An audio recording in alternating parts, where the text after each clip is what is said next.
Alors coucou les filles, j'espère que vous allez bien, moi ça va. Je viens pour une vidéo, on en parle comme ça se voit en bas.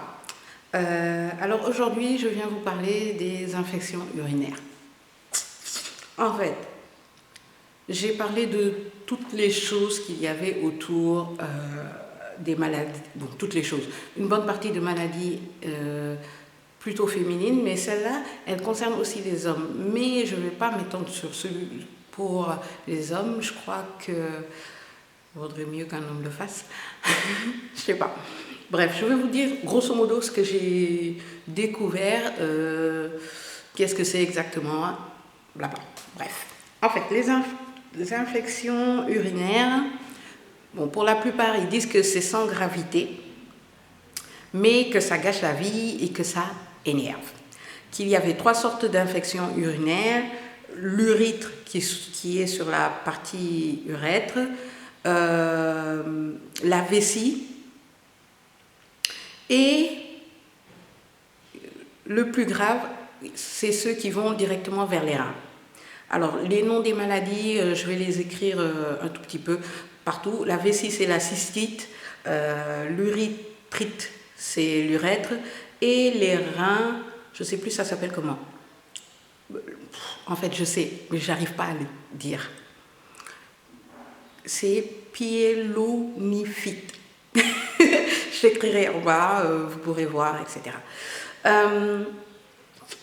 Et pour les reins, c'est la plus grave en fait, et ça vous bousillez les reins en fait, si vous comprenez ce que je veux dire.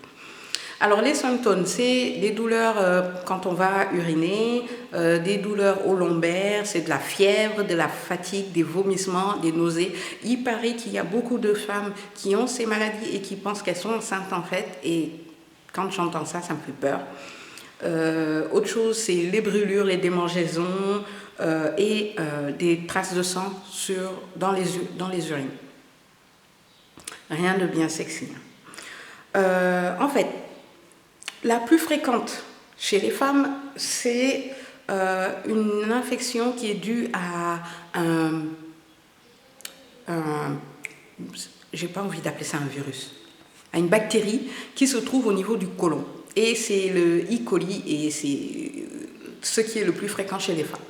En fait, question d'hygiène, on va vous dire de faire gaffe quand vous vous lavez, qu'il y a un mouvement à faire quand on se lave, quand on se nettoie, de ne pas aller du fond jusqu'à l'avant, soit on s'occupe de l'avant, soit on s'occupe de l'arrière. Voilà, si vous comprenez ce que je veux dire.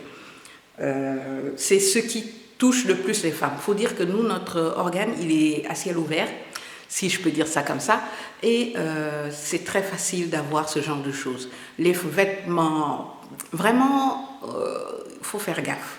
Et arrêtez de croire qu'il faut nettoyer tout le temps ou un truc comme ça. Vous bousillez votre flore intestinale. Et comme je l'ai dit tout le temps, renseignez-vous auprès de vos gynécologues, auprès de vos médecins, des sages-femmes, etc.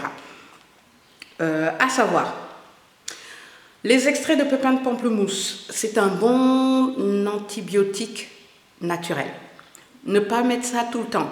Faire des lavements, mais bon, pour moi, pour ma part, j'en fais une fois tous les mois. Et je vous jure, je trouve que ça m'apaise et pendant ce mois, je suis tranquille. Voilà quoi. Parce que moi, je suis très sensible du rebord de mon... Et même les culottes que je porte peuvent m'irriter.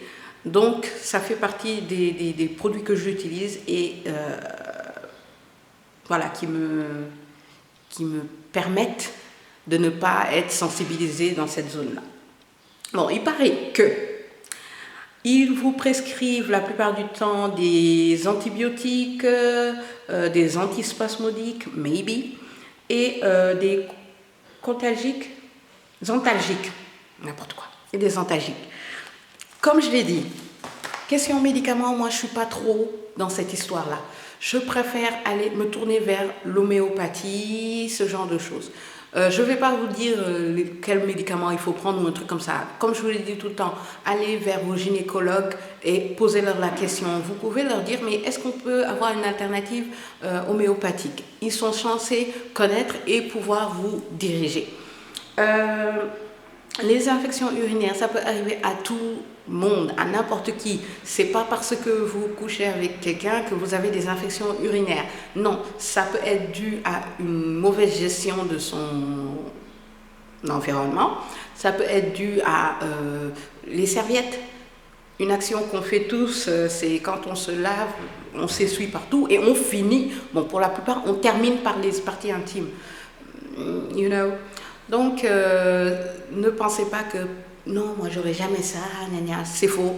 Il y en a même qui l'ont et qui ne sont même pas au courant. Donc, voilà.